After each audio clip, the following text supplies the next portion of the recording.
C'est bon. الحمد لله رب العالمين والصلاة والسلام على أشرف المرسلين وعلى آله وأصحابه أجمعين أما بعد أيها الإخوة والأخوات نحمد الله عز وجل على أن يسر لنا هذا اللقاء وسوف نذكر فيه الأحكام العامة المتعلقة بأداء العمرة بإذن الله تبارك وتعالى. La louange revient à Allah Azza wa Jal. Nous le remercions et le louons pour nous avoir permis cette rencontre dans laquelle nous allons effectuer une mise en évidence des principales règles concernant l'accomplissement de la Umrah, du petit pèlerinage comme on l'appelle communément.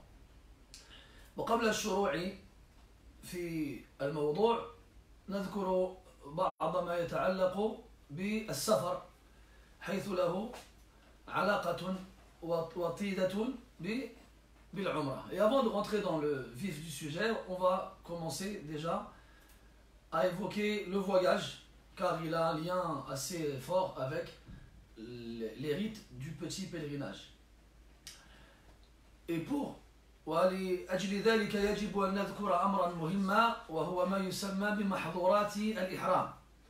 Et pour cela, il est important d'évoquer un point capital qu'on appelle les actes interdits du ihram. Donc l'ihram, c'est l'acte de sacralisation, c'est l'état de sacralisation, pardon. C'est lorsque l'on rentre dans l'état du pèlerin. والمحرم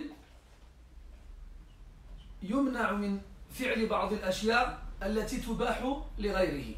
Et celui qui est en état de sacralisation n'aura pas le droit de faire certaines choses qui sont permises pour celui qui n'est pas dans cet état-là.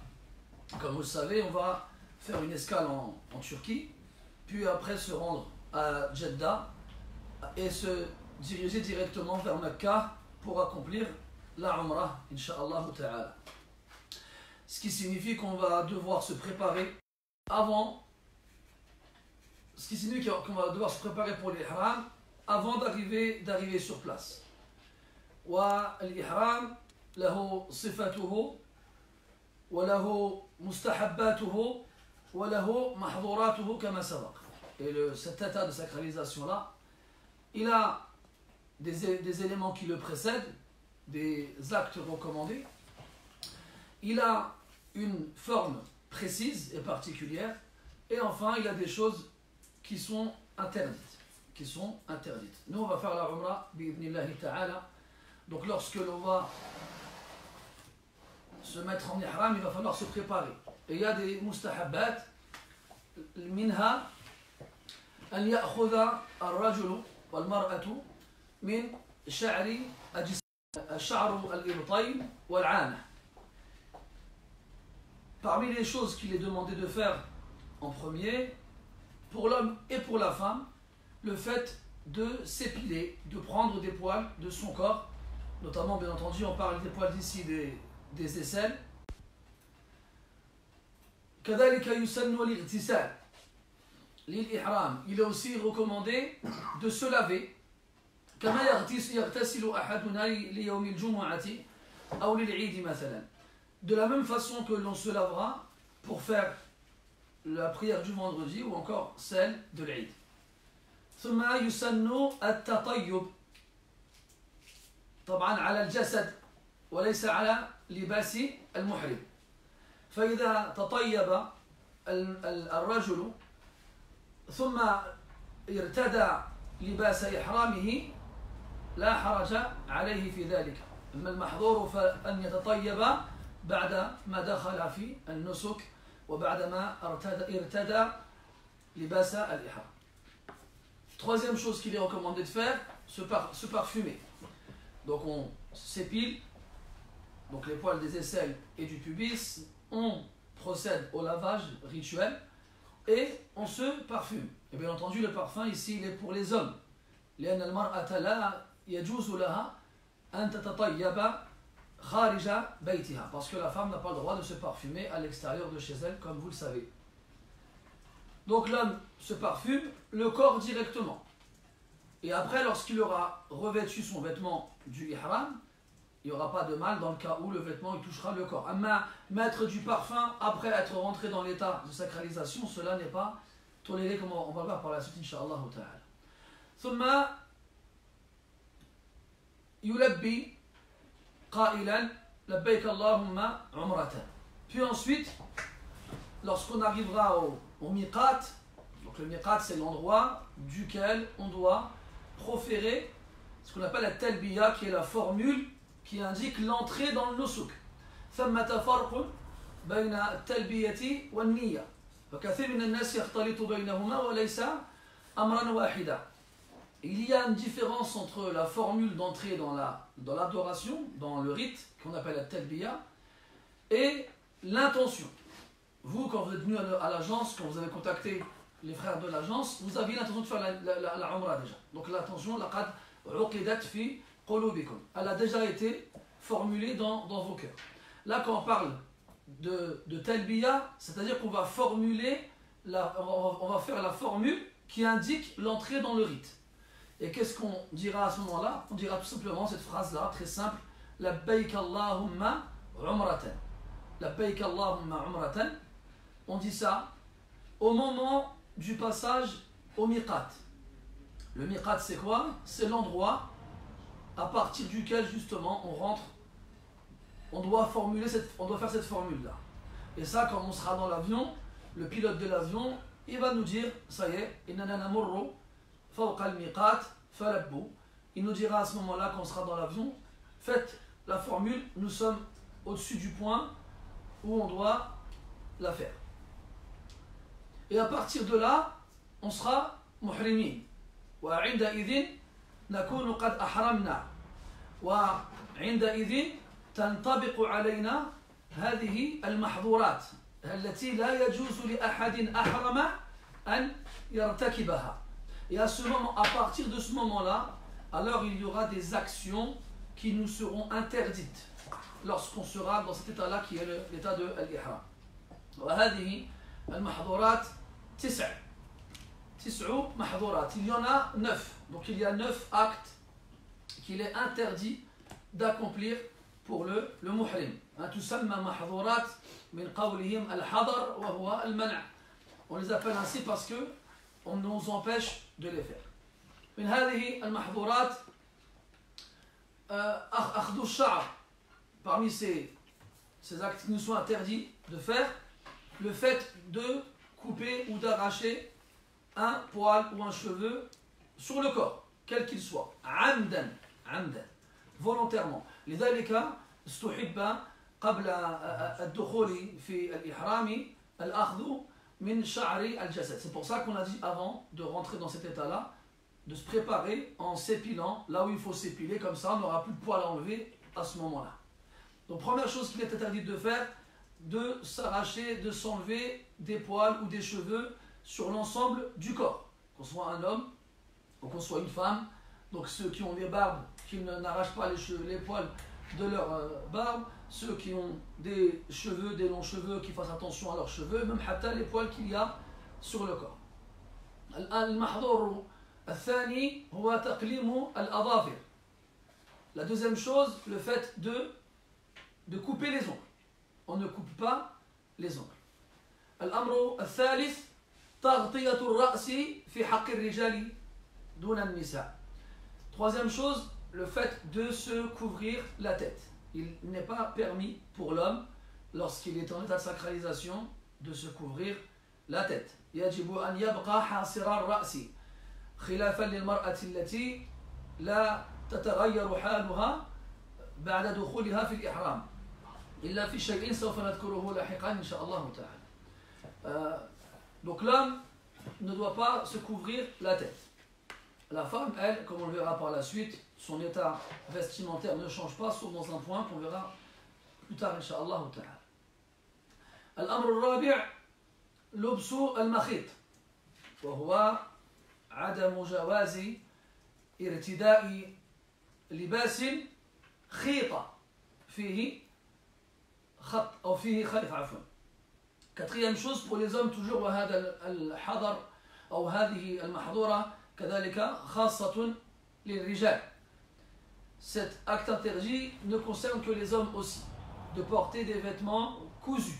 De porter des vêtements cousus, on ne pourra porter que ce qu'on voit tous, comme on l'a tous déjà vu, pour ceux qui sont déjà partis, on prend deux pièces de tissu qui ne sont pas cousues, une pour la partie inférieure du corps, tout samma al-izar, et une pour la partie supérieure, tout samma al-rida. Donc on aura deux parties du corps, deux parties de tissu, pardon. Thawban, al-afdalu an yakuna abyadayn. Donc l'idéal c'est que ce soit de couleur blanche, avec lesquelles on recouvrira son corps. وهذا يعني أنه لا يجوز لبس أي لباس وإن كان داخليا. وكذلك ما يغطي الرجلين من شرارب وجوارب وغيرهما سواء النعلين كما هو معلوم. On rentre dans cela aussi, même les sous-vêtements. Donc il n'y a pas quelqu'un qui mettra sous son ihram un t-shirt ou bien des sous-vêtements, ou encore, même des fois pour les pieds, des chaussettes ou assimilés. On ne portera rien d'autre sur le corps que ces deux pièces de tissu. L'obso al-makhir.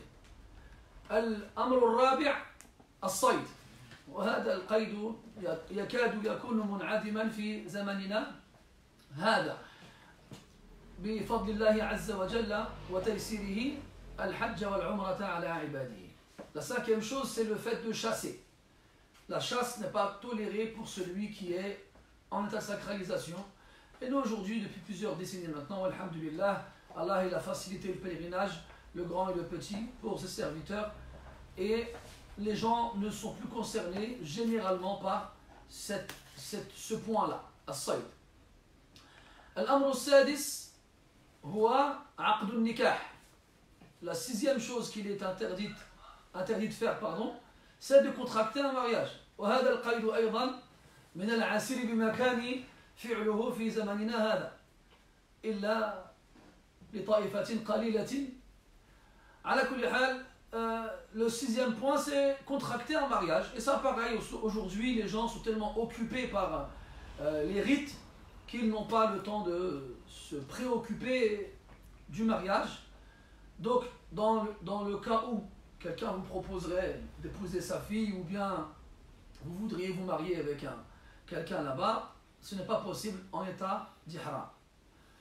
Le septième point, al-amr al-sabi' huwa al-wat'u, وهو ما يسمى بالجماع. فلا يجوز الوطء في حق المحرم والمحرمة طبعا. الوطء, donc comme on n'a pas le droit de se marier ou de marier quelqu'un, donc qu'on soit celui qui demande en mariage, celle qui est demandée en mariage, ou celui qui marie, on ne doit pas contracter de mariage. Aussi كذلك les rapports intimes. Les rapports intimes, عندما نقول الوطء يراد به الجماع. الجماع وهو تغييب حشفة الرجل في فرج المرأة. Quand on parle de rapport intime, on parle de pénétration proprement dit. والأمر الثامن هو المباشرة فيما دون الفرج. المباشرة فيما دون الفرج. هذا ما يعرف عندنا بمقدمات الجماع. Comme on appelle cela en français, les préliminaires. Donc même les préliminaires ne sont pas tolérés pour celui qui se trouve en état d'ihram, en état de sacralisation. Donc quand on parle de mubashara, on parle de iltisaqu al-basharati, basharati al-rajul bi basharati al-mar'a. Donc al-bashara en arabe c'est al-jild. Donc quand on parle de mubashara, c'est-à-dire que lorsque la peau de l'homme est en contact avec la peau de la femme. Donc lorsqu'il y a un contact physique, dans un but, bien entendu, de shahwa, de qada ou shahwa, d'assouvir un désir sexuel, même s'il n'y a pas de pénétration, eh bien cela aussi fait partie des actions qui rendront qui sont interdites pour le muhrim. ونسيت التاسع وهو التطيب. التطيب montre le dernier qui est le parfum, le fait de se parfumer. Donc en temps normal, l'homme et la femme ont le droit de se parfumer. L'homme a le droit de se parfumer à l'extérieur. La femme, elle, par contre, ne doit pas se parfumer de façon à ce qu'on puisse sentir son odeur quand elle n'est pas chez elle. Quand on est en ihram, l'homme comme la femme ne doivent pas se parfumer. On ne doit pas sentir sur eux de parfum. Après, il y a des gens qui viennent nous dire, oui, mais dans mon shampoing, il y a une odeur de parfum, dans mon savon, il y a une odeur de parfum. Est-ce que j'ai le droit de me laver avec ça? Est-ce que j'ai le droit de me laver avec ça? للعلماء في هذه المسألة أقوال وكثير منهم يفتي أو يقول بأخذ الاحتياط والتورع خلال هذه المدة مع العلم أنها قصيرة فلذلك من استطاع أن يستغني عن مثل هذه الأشياء فهو أولى وأحرى. Donc concernant ce genre de choses là, c'est des questions qui viennent assez souvent. Voilà, j'ai mon shampoing, il est parfumé à la framboise. Est-ce que si je me lave avec, mon ihram il sera annulé ou autre? Non. Et les savants là-dessus, ils ont plusieurs avis. Ils disent qu'en fait, tout ce qui est savon, tout ce qui est shampoing, ce n'est pas le but de ces produits-là, n'est pas de se parfumer. Mais ils ont été parfumés. Et certains ils disent qu'à partir du moment où l'odeur, on peut la sentir à proximité, c'est considéré comme du parfum. Donc si le produit il est parfumé, et que à proximité on ne va pas le sentir, la haraj. Mais dans tous les cas, c'est le genre de choses où il vaut mieux prendre ses précautions et il vaut mieux éviter de faire une chose qui va inutilement nous faire tomber dans un acte interdit. En plus, nous on va faire la umrah, donc entre le moment où on va être en ihram et le moment où on va finir la umrah, ce sera quelques heures. Ce ne sera pas plusieurs jours comme pendant le pèlerinage al-Hajj. Et donc, par précaution, il vaut mieux éviter ce genre de produits. Inch'Allah ta'ala. طيب مررنا على المحظورات التسع وبقي أن يقال أن من ارتكب شيئا منها وجبت عليه الفدية. Donc il est important de savoir, ça c'est une chose qu'il est très très important de savoir, que celui qui accomplira un de ces actes-là volontairement, donc muta'ammidan, dhakiran, aliman, c'est-à-dire volontairement, ce qui exclut celui qui fait involontairement. Donc toutes ces choses-là, si on les fait involontairement, la shay'a alik. Dhakiran, en étant conscient, ce qui exclut al-nasi, ce qui exclut celui qui a oublié. Et enfin, aliman, celui qui connaît ces règles-là, ce qui exclut al-jahil, ce qui exclut celui qui ne les connaît pas. Donc celui qui ne les connaît pas et qui les fait, celui qui les connaît mais qui a oublié au moment où il les a fait, et celui qui les fait involontairement par erreur, ceux-là ils sont excusés. Quant à celui qui le fait volontairement, lui il doit payer ce qu'on appelle une amende, il doit payer une rançon qui consiste généralement à procéder à un sacrifice sur place, dont la viande de la bête sera distribuée aux pauvres sur place aussi.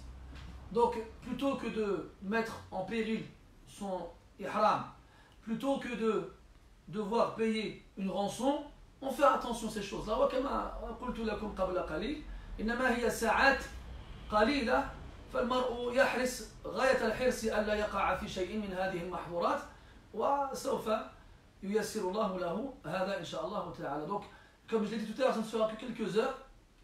Puis, Inch'Allah ta'ala, ça passera. Donc, on fait attention à ses ongles. Il y a des gens qui ont des mauvaises manies, des mauvaises habitudes. Ils passent leur temps à se ronger les ongles. Ceux qui ont des barbes, ils passent leur temps à s'arracher les poils de la barbe. Il a réalisé les cas. Donc, il faut faire attention à ces mauvaises habitudes et se dire que si jamais on les fait pendant l'ihram, on aura fait un acte interdit qui entraînera une rançon. Très. ثم après qu'on ait vu cela نعم يجب أن يذكر أيضا في حق المرأة أن النبي صلى الله عليه وسلم قال لا تنتقب المرأة وهي محرمة ولا تلبس القفازين. Donc la femme, lorsqu'elle est en état d'ihram, elle ne porte pas de niqab et elle ne porte pas de gants. Déjà il faut savoir ici كما قلنا قبل قليل الرجل يجب أن يتجرد من ملابسه العادية وأن يرتدي لباس الإحرام. أما المرأة فتبقى ملابسها كما هي لا تتغير. La femme, les vêtements de la femme ne changent pas. Son hijab reste le même. Son jilbab reste le même. Ce qu'elle met d'habitude, elle le met là-bas aussi. لكن ثمة أمران. Il y a deux choses. الأمر الأول تغطية الوجه. تغطية الوجه بالنقاب. Il ne faut pas que la femme se couvre le visage avec une chose qui va coller le visage. بحيث يلتصق الساتر للوجه الوجه. Il ne faut pas que ce qui servira à couvrir le visage colle le visage. أما لو أسدلت ثوبا من فوق رأسها بحيث يستر وجهها من غير ملاصقة فهذا لا حضر فيه.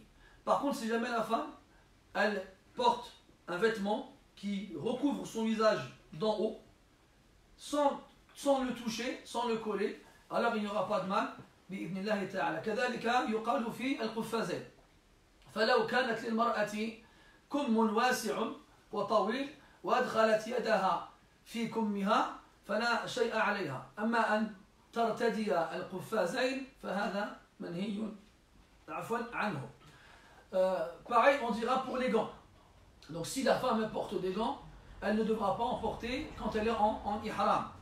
Et alors, si par contre elle a la manche de son vêtement qui est large et longue, elle pourra rentrer ses mains à l'intérieur si elle ne veut pas qu'elle soit vue. ونحن ننصح النساء أن يرتدين لباس الحياء هناك أشد من مكان آخر لأنها في بيت الله الحرام ولأن البيت له حرمته وكذلك يوجد من الرجال العدد الكبير الكثير وحتى تكون مطمئنة تأخذ بالأسباب التي بها تحتفظ على نفسها وعلى كذلك أقاربها. Et nous on conseille aux femmes, même si elles ne portent pas ce genre de choses en temps normal, d'y penser sur place par pudeur notamment, parce que là-bas, comme vous le savez, à Mecca, les bonnes actions sont multipliées, les prières surérogatoires valent 100 000 fois leur valeur lorsqu'elles sont accomplies ailleurs. Et pareil pour les péchés. Pareil pour les péchés. يقول الله تبارك وتعالى ومن يرد فيه بإلحاد بظلم نذقه من عذاب أليم. Celui qui veut y faire ilhad, c'est-à-dire il veut contourner les règles injustement, nous lui ferons goûter un châtiment douloureux. Et donc, la femme, si elle peut faire preuve de plus de pudeur sur place, pas seulement à cause des hommes, mais par rapport à la sacralité de l'endroit, par rapport à l'importance que cet endroit a auprès d'Allah Azza wa Jal, et aussi pour sa propre sécurité, il est préférable d'envisager ce genre de choses-là. طيب. هذا فيما يخص المحظورات. Maintenant, donc on a vu mustahabbat al-ihram, on a vu sifatuhu, donc pour l'homme et pour la femme, et on a vu le mahdurat. طيب, on arrive à Mecca. طبعا au moment où on commence التلبية, donc on rentre, ندخل في النسك, on rentre dans le rite. إذن يرفع الرجال عفوا أصواتهم بالتلبية قائلين لبيك اللهم لبيك لبيك لا شريك لك لبيك إن الحمد والنعمة لك والملك لا شريك لك. Donc vous connaissez toute cette phrase-là, celle qu'on appelle la talbiya. À partir du moment où on rentre dans l'ihram, quand on a passé al-miqat, alors les hommes ils lèvent leur voix بالتلبية. حتى كانت أصوات بعض الصحابة رضي الله عنهم تذهب عندما يصلون إلى مكة من قوة رفع أصواتهم بها. Il a été rapporté que certains des compagnons du prophète sallallahu alayhi wa sallam perdaient leur voix tellement ils criaient, si on peut dire la chose ainsi, at-talbiya, lorsqu'ils arrivaient à la Mecque. أما النساء فهي تلبي أيضا لكن بصوت منخفض بقدر ما تسمع بذلك نفسها. Quant à la femme, elle aussi, elle prononce cette formule-là, mais par contre avec une voix à voix basse, suffisamment pour qu'elle puisse s'entendre elle-même et pas ceux qui sont à proximité. ثم ندخل مكة. On rentre à la Mecque. فإذا وصلنا الحرام ثمة أدعية كثيرة وردت في عندما ندخل المسجد الحرام وعندما نرى الكعبة وعندما نبدأ الطواف وعندما نطوف وعندما نرقى الصفا إلى غير ذلك. وهذه الأدعية كثيرة وأخشى الإطالة لو ذكرتها لكم، فإن شاء الله تعالى يحرصوا على مطالعة هذه الرسائل والكتيبيات التي ذكرت فيها هذه الأذكار والأدعية، وحاولوا أن تحفظوها، فإن لم تستطيعوا حفظها فالأمر يسير والحمد لله، تستطيعون قراءتها أثناء النسك، وسوف نقوم بذكرها وعندما نطوف ونسعى، ومن أراد أن يكرر خلفنا فله ذلك إن شاء الله تعالى، والأمر يسير ومسهل بفضل الله تعالى. Donc il faut savoir une chose, c'est que il y a beaucoup de formules à prononcer lorsqu'on passe d'une étape à une autre pendant la Umrah. Il y en a beaucoup. Il y a celles que l'on fait lorsqu'on arrive à la mosquée sacrée et qu'on y entre. Il y a celles que l'on fait lorsqu'on voit la Kaaba. Il y a celles que l'on fait quand on commence le tawaf. Et il y a celles que l'on fait quand on se rend au Mas'a pour faire les allers-retours entre Safa et le Marwa. Il y a beaucoup de formules. Donc, l'idéal, c'est que vous les appreniez par cœur. Comme ça, sur place, il y aura un hudur al-qalb, le cœur il sera présent. Parce que la lecture, للأسف الشديد قد تذهب بالتركيز. Parce que la lecture, on peut lire sur place, il n'y a rien qui interdit de faire cela. On peut prendre des petits ouvrages de poche qui sont édités un peu partout et qu'on trouve assez facilement. On les prend et pendant qu'on fait tawaf, on lit. Pendant qu'on fait sa'i, on lit. Il n'y a pas de problème. Il n'y a pas de mal à faire cela. Mais c'est mieux de les apprendre par cœur. Celui qui peut les apprendre par cœur, qu'il le fasse.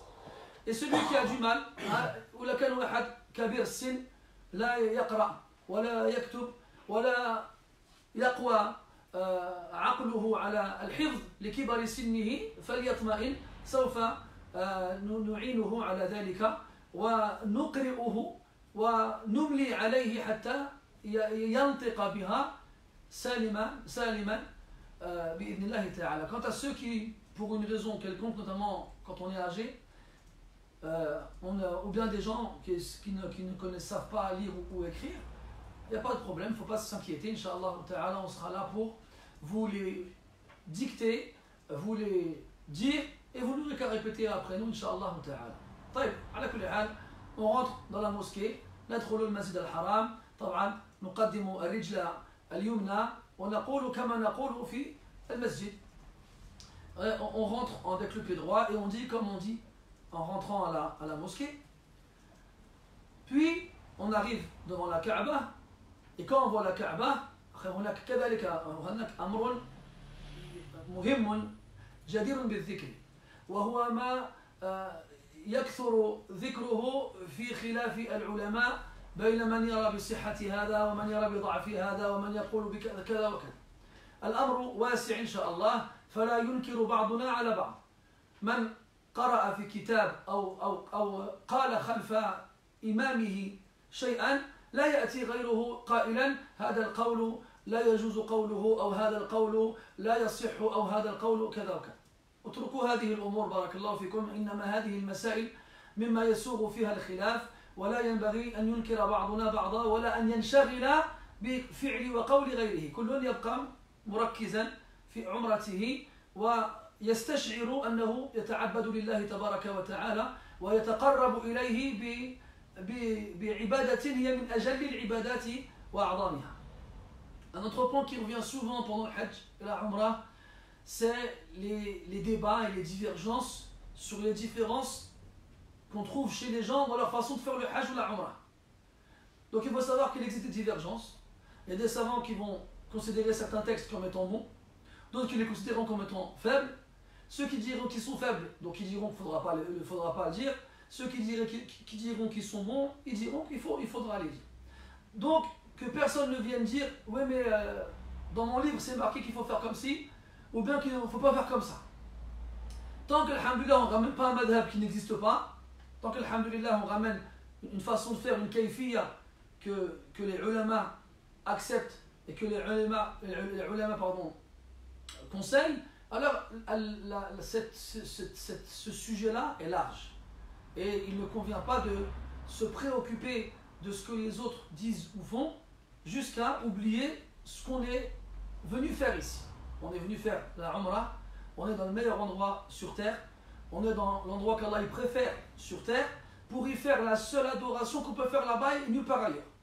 العمرة ما تستطيع أداءها في غير هذا المكان فلا تضيع وقتك في القيل والقال وكثرة السؤال التي لا تفيد ولا تنفع. Donc tu es à la Mecque, tu es dans le meilleur endroit sur terre, ne va pas perdre ton temps à parler pour rien et à poser des questions qui ne te seront pas utiles à toi. إذن on arrive devant la Kaaba. إن تيسر نتجه إلى الحجر ونستلمه وعفوا نقبله. Donc on arrive devant la Kaaba. Si c'est possible, l'idéal, supposons Allah Ta'ala il facilite ça ce jour-là, et on se dirige vers la pierre. En premier lieu, الدرجة الأولى التقبيل, on l'embrasse. Si on ne peut pas l'embrasser, نستلمه بأيدينا ثم نقبل أيدينا. Si on ne peut pas l'embrasser directement, alors on la نمسحها أو نمسح عليها, on passera notre main dessus et après on embrassera notre main. Si on ne peut pas la toucher avec sa main, mais avec quelque chose كالمحجن أو العصا أو شيء من هذا القبيل, si quelqu'un il a une canne مثلا, il ne peut pas l'approcher suffisamment pour la toucher avec sa main, alors il peut la toucher avec sa canne, il la touche avec sa canne, après il embrasse sa canne. Et s'il ne peut faire aucune de ces choses-là, يشير إليها أو إليه إشارة. Il fait un mouvement comme ça et il dit Allahu Akbar. Puis يشرع في الطواف et il commence le tawaf. وهناك حكم أو حكمان خاصان بالرجال في هذا الطواف. الحكم الأول هو ما يسمى بالاطباع، والاتباع هو جعل طرف الإحرام تحت الكتف الأيمن وجعل الطرف الآخر فوق الكتف الأيسر بحيث يكون الكتف الأيمن عاريا. وهذا في الأشواط السبعة كلها من أول الطواف إلى آخره، فلا يكون الكتف مكشوفا قبل ذلك ولا يبقى مكشوفا بعد ذلك، إنما يكون مكشوفا في حال الطواف في الأشواط السبعة، وهذا الحكم خاص بالرجال. Après, il y a deux choses ici qui sont propres aux hommes. C'est ce qu'on appelle en arabe al-ittiba', qui consiste à découvrir son épaule droite. Donc on a l'ihram, on va découvrir l'épaule droite et le côté, on va le mettre sous l'épaule, d'accord, et on va le faire passer pour le faire revenir, pardon, on va le faire passer sous l'épaule ici, et on va le faire revenir sur l'épaule gauche. Donc on va faire passer sa main au-dessus du ihram, donc il passera en dessous ici, et après on le rabattra sur l'épaule gauche. Donc l'épaule droite, elle sera découverte. Et cette épaule ne sera pas découverte avant le tawaf, et après le tawaf, on la recouvre. On ne la garde pas découverte du début à la fin. Et elle restera découverte pendant tout le tawaf, pendant les sept tours. الأمر الثاني هو ما يسمى بالرمل. الرمل هو المشي السريع. المشي السريع، وهذا طبعا كذلك خاص بالرجال القادرين على ذلك، ويكون في الأشواط الثلاثة الأولى ولا يكون بعد ذلك. Deuxième chose qui est propre aux hommes, ce qu'on appelle الرمل. الرمل, c'est avoir un pas accéléré. Ce n'est pas courir, mais ce n'est pas marcher à une fréquence classique. C'est juste accélérer le pas sur les trois premiers tours pour l'homme seulement. La femme, elle ne fera ni al-ittiba' ni al-ram. طيب الكعبة كما تعلمون مكعب له 4 جهات comme vous le savez, la Kaaba c'est un cube qui a 4 faces. Et وهذا المكعب له أركان 4. Et il a 4 piliers. Donc il y a le Hajar al-Aswad, il y a le Rukn al-Shami, le Rukn al-Gharbi et il y a le Rukn al-Yamani.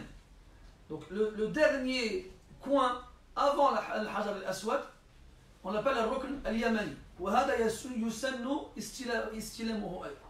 Il est légiféré de le toucher de sa main, si on peut le faire طبعا aussi. Et entre le Rukn al-Yamani et le Hajar al-Aswad, on dit ربنا آتنا في الدنيا حسنة وفي الآخرة حسنة وقنا عذاب النار. وما عدا ذلك, et en dehors de cela, يقول المحرم ما يريد من أذكار ودعاء وقراءة للقرآن, ويجتنب ما استطاع الكلام الذي لا فائدة فيه, فإن تكلم بكلام فلا شيء عليه. Quand il fait le tawaf, donc qu'est-ce qu'on y dit? Il n'y a pas de choses particulières à dire. On peut faire des invocations, on demande à Allah Ta'ala ce qu'on veut. Des évocations, des formules de dhikr, subhanallah, alhamdulillah, Allahu akbar, la ilaha illallah, Allahumma salli ala Muhammad, la hawla wa la quwwata illa billah, et ainsi de suite. On peut lire le Coran. Et on évite au maximum de parler futilement. S'il y a une haja, il y a un besoin, alors il n'y a pas de mal, on peut parler pendant le tawaf. S'il n'y a pas de besoin d'utilité, on évite. Et même si ça arrive, ça ne sera pas non plus interdit.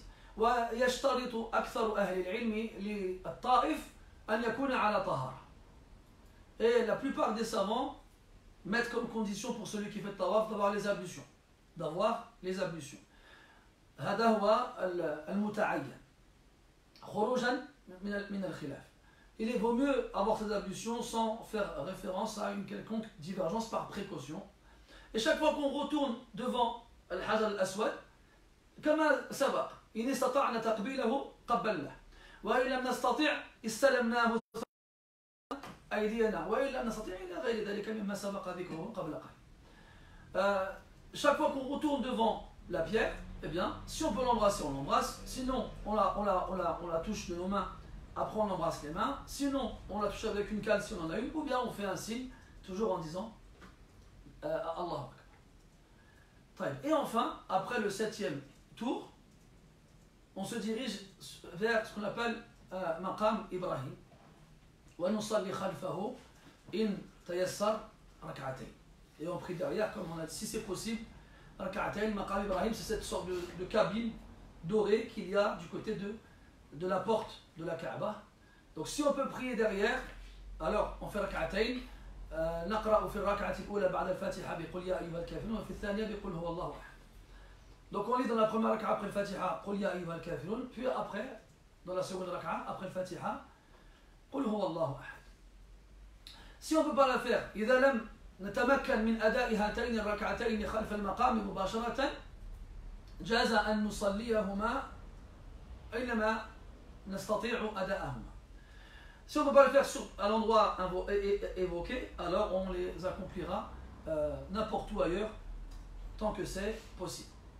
أخي السنة هناك سنة أخرى كذلك هذه العمل بها قد يكون في مشقة, وهو الرجوع إلى الحجر للاستلام. Après, il y a une autre tradition prophétique aussi qui est difficile à accomplir avec le nombre de pèlerins qu'il y aura. C'est après avoir passé rak'atayn, de retourner à la pierre pour l'embrasser une dernière fois. ثم نتجه نحو الصفا, puis on se rend vers الصفا.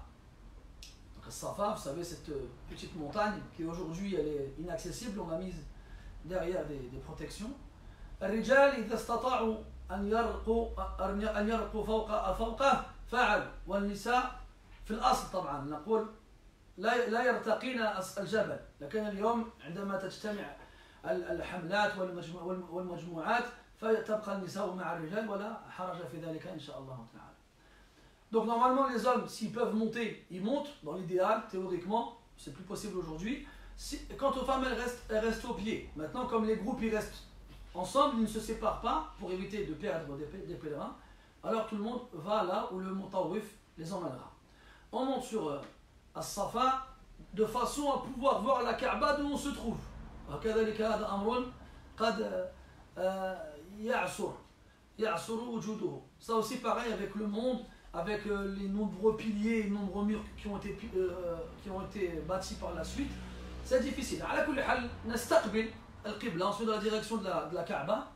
Et après, il y a des choses à dire, comme ça a été rapporté. Alhamdulillah alladhi hadana, la ilaha illallah wahdahu la sharika lahu, lahul mulku wa lahul hamdu, ila akhirih. Donc, comme je vous l'ai dit tout à l'heure, les formules, donc soit vous les apprenez maintenant, ou bien sur place. De toute façon, Inch'Allah, il y aura les frères et moi y compris, Inch'Allah ta'ala, qui vous les diront et on vous les dira et on vous les dira facilement et en articulant le plus possible pour que vous puissiez les répéter sans problème. On est au-dessus de Safa, on dit ce qui a été rapporté, après on invoque Allah Ta'ala comme on veut, puis on fait ça 3 fois. 3 fois, et après on descend et on se rend vers Al-Marwa. Puis ici on a un moment, عندنا علم لونه أخضر, وعندما نمر بهذا العلم يشرع للرجال أن يسعوا سعيا شديدا إلى العلم الثاني. Puis à un moment on va arriver à un endroit qui sera marqué par une lumière verte.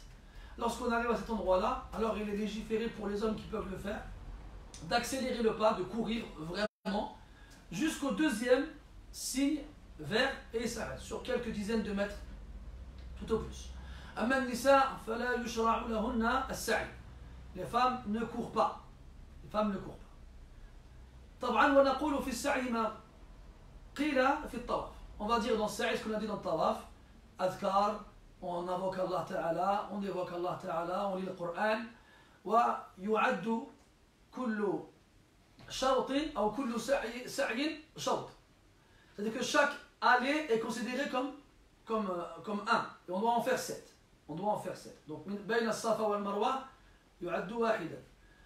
ثم بين المروة والصفا يعد ثانيا إلى أن نصل إلى غاية السبع. Donc, entre chaque point, entre chaque mont, بين الصفا والمروة, ça compte pour 1.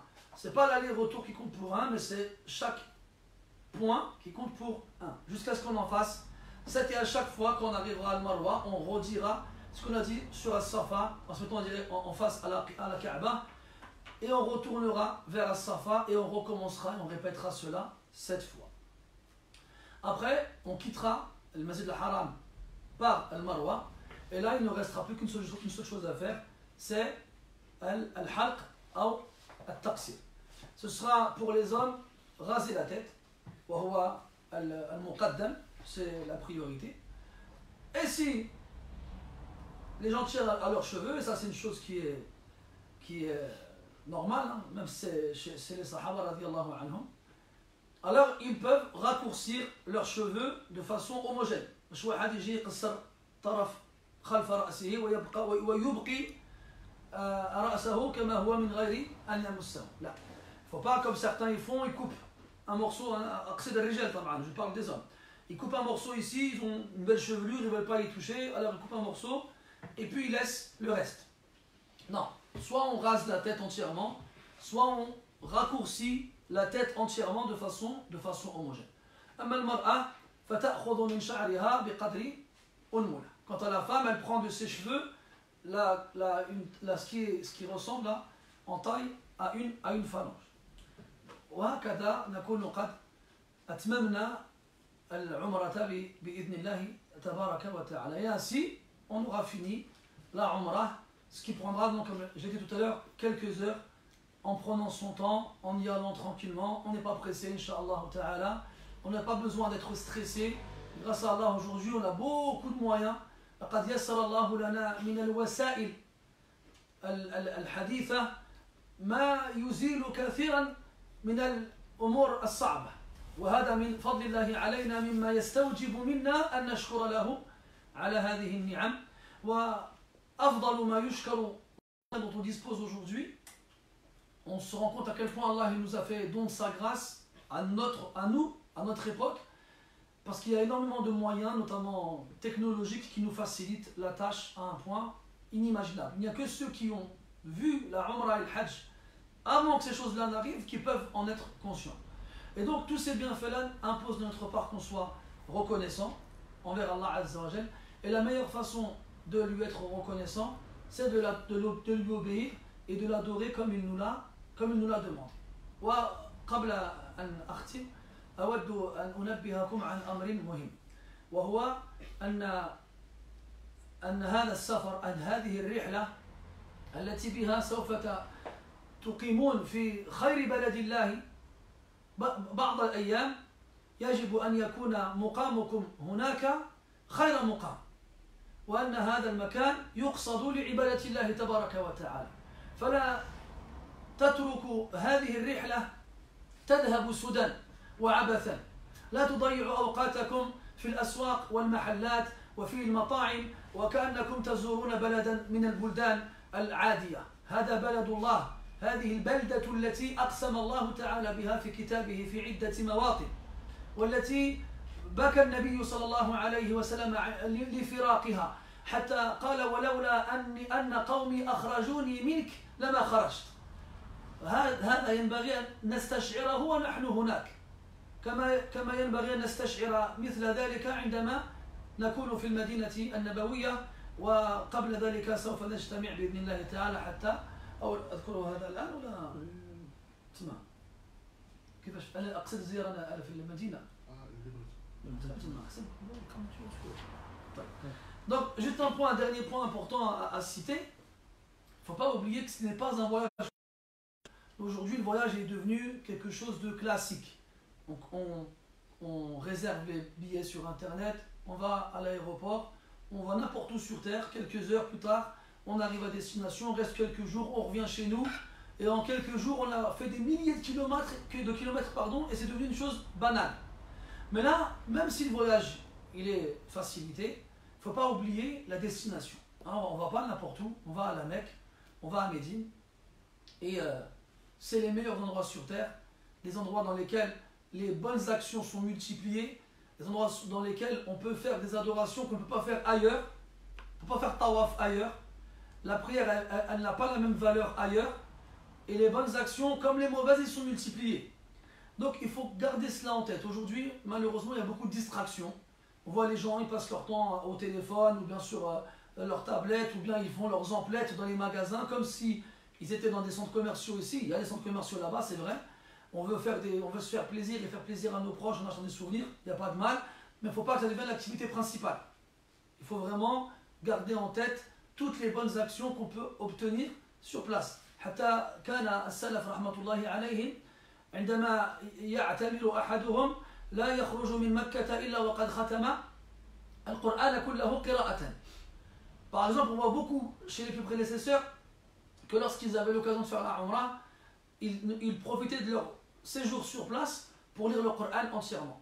Ils ne rataient pas la prière à la mosquée, ils s'y rendaient longtemps avant le début de l'heure et ils restaient après la prière et ils remplissaient leur temps avec les adorations. Donc faites attention aux distractions, ne perdez pas votre temps sur place avec des futilités et Inch'Allah ta'ala on sera là pour se rappeler les uns les autres l'importance de l'endroit et se conseiller les uns les autres les meilleures choses à faire et s'ordonner le bien et s'interdire le mal. B'idhnillahi ta'ala. Hada ma 'indi. Fama 'indakum. Il y a quelques questions. Alors la première question c'était par rapport à l'horaire à laquelle on allait faire la Umrah sur place.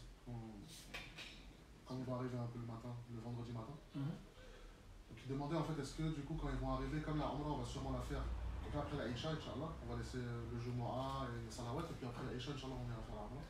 Mais est-ce qu'ils doivent refaire les grandes ablutions là-bas? Non. Donc, est-ce que nous on va arriver vendredi matin et on va laisser la journée passer pour pouvoir faire la Umrah plus tard dans la journée. Et donc, est-ce qu'entre temps on refait l'irtisal? Non, min bab as-sunnah, dans la sunnah du prophète sallam, il y a yustahabbu al-irtisal fi 'inda dukhuli al-muhrimi Makkah. Donc il est recommandé, si c'est possible, lorsqu'on rentre à Mecca, de se laver à nouveau. Si on ne le fait pas, il n'y a pas de mal. من أراد أن يغتسل للتبرد مثلا فلا شيء عليه لا حرج عليه ما دام يتحاشى أن يمس طيبا أو شيئا من محظورات al-ihram. Donc si quelqu'un, par exemple, il veut se laver pendant la journée pour se rafraîchir, si jamais il a sué pendant le voyage et qu'il veut enlever l'odeur de la sueur, il n'y a absolument aucun mal. Il a le droit de procéder au lavage, tant qu'il fait attention à ne pas s'arracher des poils comme on l'a dit tout à l'heure, ou encore à se parfumer, ou bien à faire une des choses interdites de celles qu'on a dit précédemment. Wallahu ta'ala a'lam. Un frère demande son épouse, est-ce que les femmes peuvent mettre des robes sans motif? Est-ce qu'elles sont obligées de mettre des robes sans motif, ou est-ce qu'elles peuvent mettre tout type de robe qu'elles veulent? Concernant les vêtements des femmes, les motifs, هذا الأمر تابع للعادات في الحقيقة. العلماء هناك لا يرون رؤية حسنة أن تكون ملابس المرأة مزينة عليها أشياء مصورة، لكن الشرع لم يأتي بنص يمنع المرأة من ذلك، فما دامت المرأة محتشمة لا تلفت الأنظار إليها فلا عبرة بما وجد على ملابسها إن شاء الله تعالى. Donc les fatwas de beaucoup de savants contemporains voient d'un mauvais œil les vêtements des femmes qu'on appellerait en français tape à l'œil. Des vêtements où il y a des décorations, ou bien des fois c'est des sortes de paillettes ou de choses qui sont assez visibles et qui ont tendance justement à faire attirer les regards sur la personne. Donc c'est pour cela que les savants, généralement, les savants qui sont sur place là-bas, préfèrent que les femmes évitent de porter ce genre de vêtements pour ne pas qu'elle attire les regards et qu'elle, comme on l'a dit tout à l'heure, fasse preuve de pudeur au maximum et qu'elle essaye d'être le moins possible une tentation pour les autres. Maintenant, si les vêtements qu'elle porte comportent des motifs, tant que ce n'est pas des motifs qui représentent des êtres vivants et que ce ne sont pas des motifs visibles qui attirent le regard et que ce n'est pas des choses qui sont contraires à ce qu'on peut voir généralement sur place dans les vêtements de la femme, alors on espère qu'il n'y ait pas de mal. Wallahu ta'ala. Pour le cas de la femme qui a ses menstrues, lorsqu'elle arrive, et qui sera sur ces derniers jours, qu'elle demande est-ce que, lorsqu'elle aura terminé, est-ce que quelqu'un de l'agence peut l'accompagner? Nous, on aura une sœur dans le staff, Inch'Allah. Et voilà, comment ça se passe pour la personne pour la femme qui a ses menstrues? الحائض تعتمر كما يعتمر غيرها غير أنها لا تطوف بالبيت. Donc la femme qui est indisposée, elle fait tout ce qu'on a dit, à exception du tawaf. Elle ne fait pas de tawaf. Quand la umrah, elle a fait le reste, donc elle ne pourra pas se désacraliser. Donc nous, لم أقل هذا قبل قليل، وهو أن المحرم يتحلل عندما يحلق رأسه أو يقصر شعره. Donc après qu'on s'est rasé la tête ou qu'on ait coupé ses cheveux, on s'est désacralisé et donc toutes les choses interdites précédemment redeviennent permises. Mais la femme qui est indisposée et qui n'a pas fait tawaf, elle est toujours en ihram. Elle est toujours en ihram et donc toutes les choses qui sont interdites pendant le ihram lui seront aussi interdites. Et donc elle devra attendre d'être purifiée. Et ainsi, comme on vient de le dire, il y aura une femme qui accompagnera cette femme-là, si elle n'a pas quelqu'un pour l'accompagner, là où elle devra se mettre en ihram pour pouvoir faire le tawaf, Inch'Allah. Non, elle est déjà en ihram. J'ai confondu quelque chose.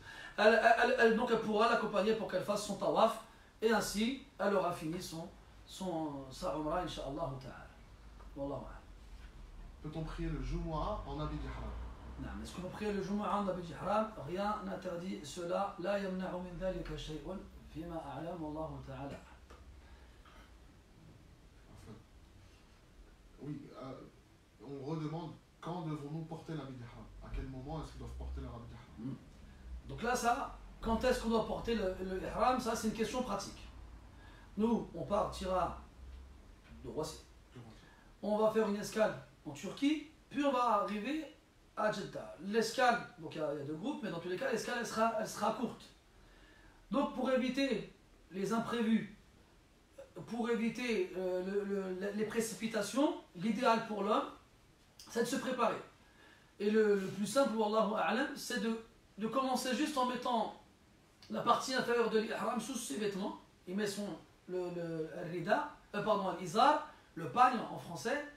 Et quand on arrive en Turquie, après il sera facile pour lui d'enlever le reste et de porter la partie supérieure. Puis quand on sera dans l'avion, alors quand le pilote nous le dira, on prononcera ensemble At-Talbiya qui nous fera rentrer dans l'état de sacralisation. Donc l'idéal c'est de faire ainsi, de se préparer en mettant la partie inférieure seulement dès qu'on nous distribuera les vêtements ici à l'aéroport. Puis ensuite, quand on arrivera en Turquie, on mettra la deuxième partie très rapidement sans perdre de temps. Et après, dans l'avion, Inch'Allah ta'ala, on sera prêt. Il y a une personne qui demande est-ce qu'on peut faire une Umrah pour un proche décédé? Et donc, dans notre cas à nous, à quel moment est-ce qu'ils peuvent la faire? طيب تعدد العمرة في سفر واحد مسألة مختلف فيها أهل العلم وكثير منهم يبيح أن يعيد أو أن يعتمر المحرم بعد عمرته الأولى ويشترط بعضهم مضي بعض الأيام. Est-ce qu'on peut faire plusieurs umrah dans le même voyage? Ça c'est une question qui a fait beaucoup de divergences chez les savants. Il y en a qui disent oui, il y en a qui disent non. Il y en a qui disent oui de façon absolue, ils ne mettent pas de conditions, on en fait autant qu'on veut. Lana ou les ghayrina, les qaribin, mayyitin, que ce soit pour nous, pour un autre, que ce soit quelqu'un de, notamment un proche qui est mort. Et des savants disent la basse, on peut en faire et en profiter pendant notre voyage. D'autres ils disent on peut le faire mais il faut attendre un peu que le temps y passe. Ils disent hatta yakuna ar-ra'su ka ra'si al-hamam. يعني في نبت الشعر لمن حلق رأسه. Certains savants comme Imam Ahmed rahimahullah ta'ala disaient que l'homme il attend un peu que ses cheveux ils poussent jusqu'à ce que sa tête elle ressemble à celle d'un pigeon, d'une colombe, dans la taille des cheveux qui ont poussé. Mais c'est passé un peu de temps. Et il y a d'autres savants qui disent quoi? On ne fait pas plusieurs umrah dans un seul voyage. Lakin al-amr wasi' incha'Allah. La question elle est large. La yanbaghi at-tashaddud wa la tanattu'u fiha. Il ne faut pas fermer les portes et rendre les choses difficiles. Al-amr wasi', si quelqu'un n'a pas l'occasion de faire la umrah souvent, si c'est la première fois, il ne sait pas s'il y retournera une autre fois, alors il pourra refaire une umrah pour un proche décédé. Wallahu ta'ala. Est-ce qu'on doit faire le tawaf pieds nus? Obligatoirement. نعم. هل يجب أن يكون الطائف حافي القدم؟ لا ليس واجبا بل كان الناس في السابق يطوفون منتعلين. Ce n'est pas interdit de faire, ce n'est pas obligé pardon, de faire le tawaf pieds nus. D'ailleurs, avant que l'esplanade de la Kaaba soit marbrée, c'était du sol proprement dit, de la terre, et les gens le faisaient avec leurs sandales. Après aujourd'hui, les gens sur place, ils ne comprennent pas de voir des gens en chaussée. C'est très souvent, il y a des gens qui nous font des remarques, pourquoi tu fais le tawaf, ils considèrent ça comme étant un manque de respect envers la mosquée. Donc pour éviter justement des problèmes avec des gens qui pourraient ne pas comprendre, si je ne me trompe pas, ils distribuent des sortes de semelles en plastique. Voilà. Non. Non. Enfin, c'est rare. Des fois, oui. Ah. Je sais pas. Voilà, j'ai dû rêver. À la Kulihal.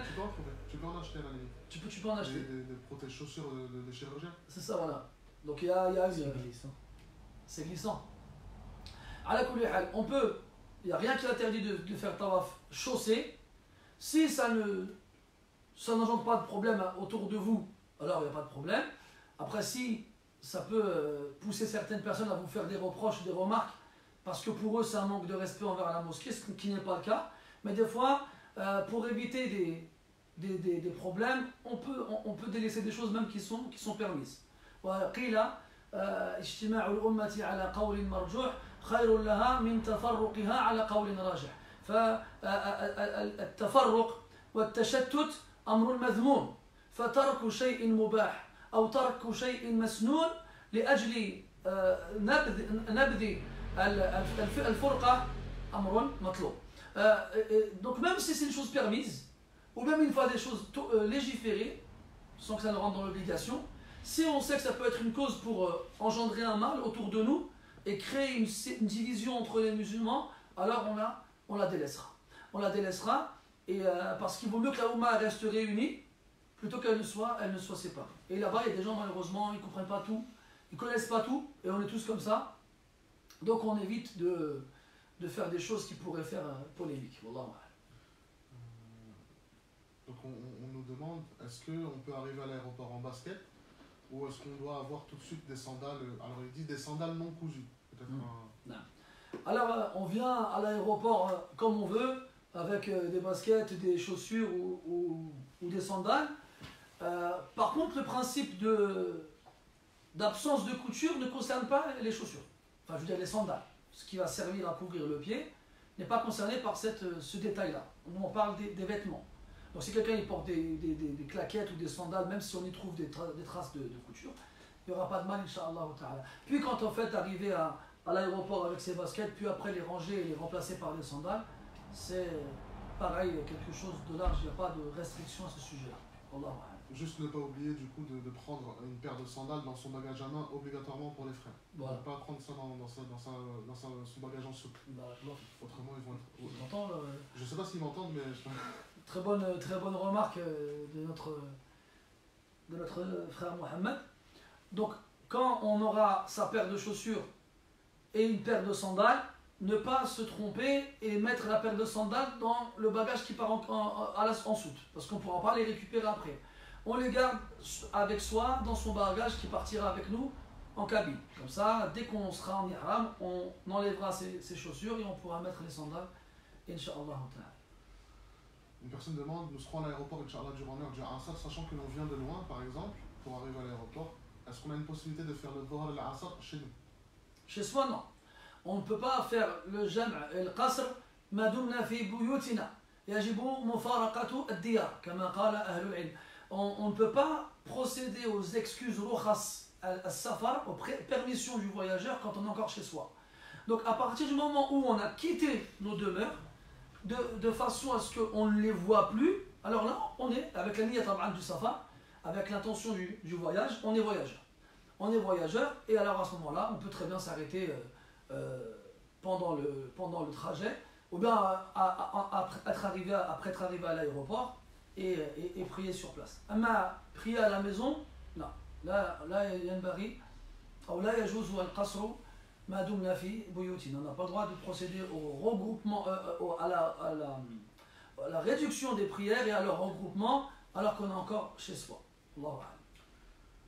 Il y a des gens qui demandent, si nous n'avons pas l'habit sacré au début du voyage, comment fait-on? On leur fournit à l'aéroport. D'accord. Donc pour ceux qui n'ont pas le vêtement du ihram avant d'arriver à l'aéroport, soyez tranquille, on vous fournira à chacun un vêtement sur place. Et enfin, la dernière question, est-ce qu'on reste en état de sacralisation toute la journée du vendredi?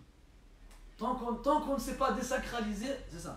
Quand on rentre en ihram, on ne peut en sortir que de deux façons. Soit on a fait la umrah entièrement, et donc on peut se désacraliser, soit habasana habis. On a été arrêté, bloqué en chemin par quelque chose qui nous empêche d'arriver sur place et de faire la umrah. Donc à ce moment-là, on se désacralisera. C'est pour ça qu'il a été recommandé de dire justement quand on fait la talbiya, Allahumma in habasani habis fa mahilli haythu habastani. Il a été recommandé de dire si je suis stoppé dans mon voyage par quoi que ce soit, un accident, une mort, un animal qui nous fait problème ou autre, alors je me désacraliserai là où j'aurais été arrêté. Mais en dehors de ça, on ne peut pas mettre fin à l'état de ihram comme on le veut et le reprendre comme on veut. Là, yajuzu ibtalu al-ihram bighayri sabab. On n'a pas le droit d'annuler cet état-là sans aucune raison. Et celui qui fait ça, irtakaba amran azima wa abtala nusukahu wa yajibu alayhi ashya'a idda narju an la nudtarra ila dhikriha. Et celui qui va volontairement annuler cet état-là, il aura fait déjà un grand péché et ça engendrera beaucoup de règles qu'on espère ne pas avoir besoin de vous expliquer. Tant qu'on est en ihram, on ne sort pas de l'ihram avant d'avoir fini la umrah. Wallahu a'la wa a'lam. Il y a une dernière question, mais je pense qu'elles sont techniques, je vais répondre, enfin techniques, elles sont pas religieuses, Non. je vais répondre Inch'Allah directement en clavier. y a quelqu'un qui demande quel est le programme des jours qu'on passera à Mecca. Mais je pense que c'est pareil. On répondra à ça. Si je peux juste leur dire, je ne sais pas s'ils m'entendent, que tout ce qui est technique, entre guillemets, et pas religieux, j'y répondrai tout de suite. Donc pour les questions auxquelles on n'a pas répondu, qui sont plus du domaine technique, alors on va y répondre par la suite directement sur le site, c'est ça? Ouais. Directement sur le site. Et puis, Inch'Allah Ta'ala, on demande à Allah de nous faciliter ce voyage et surtout de nous aider à avoir une bonne intention. احنا نتكلم عن الأحكام عن الأمور المتعلقة بهذه العبادة، ويجب أن نركز التركيز الأعظم على النية. لماذا نرحل؟ لماذا نعتمر؟ لماذا نتعب أنفسنا حتى نصل إلى هذا المكان البعيد؟ لماذا نقيم في هذه البلدة العظيمة المقدسة؟ لماذا؟ لأجل التقرب إلى الله سبحانه وتعالى. وإن الله طيب ولا يقبل إلا طيبا. Donc une dernière chose, on a parlé des règles, on a posé des questions sur beaucoup de choses, mais la chose primordiale et principale et capitale, c'est l'intention. Pourquoi est-ce qu'on donne notre argent? Pourquoi est-ce qu'on va se fatiguer dans un voyage? Pourquoi est-ce qu'on va faire beaucoup de kilomètres? Pourquoi on va aller dans un endroit qu'on ne connaît pas et on va y passer plusieurs jours pour adorer Allah Azza wa Jal et pour se rapprocher de lui? Donc n'oubliez pas, Allah il est pur et il est bon et il n'aime que ce qui est pur et ce qui est bon. Et la base de toute chose, c'est l'intention. Les actes ne valent que par les intentions. إذن أخلصوا نواياكم لربكم واسألوه التوفيق واعلموا أن الله تبارك وتعالى أن الله لا يقبل إلا من المتقين. Après, une autre question. Si les ablutions ont été perdues pendant le tawaf, est-il obligatoire de recommencer le tawaf depuis le début ou bien reprend-il à partir du tour durant lequel il a perdu ses ablutions? Question importante. Tout à l'heure, on a dit que le tawaf yushtaratu lahu at-tahara. Pour faire le tawaf, il faut avoir ses ablutions. Quelqu'un il fait le tawaf وينتقض وضوءه أثناء طوافه قبل أن يتمه. Quelqu'un, pendant qu'il fait son tawaf, il perd les ablutions avant de le finir. فماذا يفعل? Qu'est-ce qu'il doit faire? Donc là, on a deux cas. إن استطاع الخروج بغير مشقة من المسجد حتى يتطهر من جديد ثم يعيد إلى الكعبة فيعيد طوافه من أوله. Donc si quelqu'un perd les ablutions et physiquement parlant il n'y a pas de problème l'empêchant de sortir de la mosquée pour faire ses ablutions à l'extérieur puis revenir, alors à ce moment-là il devra recommencer le tawaf du début.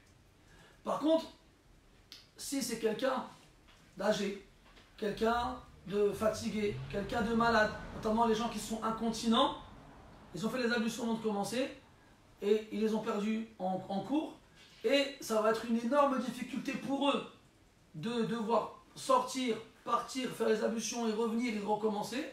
Alors pour ces gens-là, ils pourront continuer même s'ils ont perdu les ablutions. هذا ما أفتى به كثير من أهل العلم والله تعالى.